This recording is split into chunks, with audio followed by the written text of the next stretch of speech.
Send snaps not being saved by friends. Let's find out how to fix it. First, what you need to do is you want to go ahead and open Snapchat on your phone. Now go ahead and click a snap, and in the right hand side corner you can see a time-like option. You want to go ahead and tap on it, and you have to make sure that it is in no limit. But when you put into some numbers like 1 to 10, it will show your snap to friend for only that seconds. That means they will not be able to save your snaps. To make your friends be able to save your snap, you have to put this timer to no limits, and they'll be able to save the snap.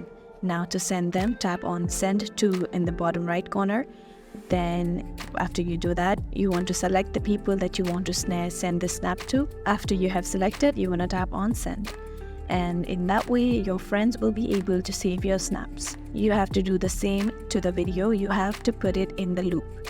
And that is how you can do it. I really hope this video helped you out. Thank you so much for watching till the end.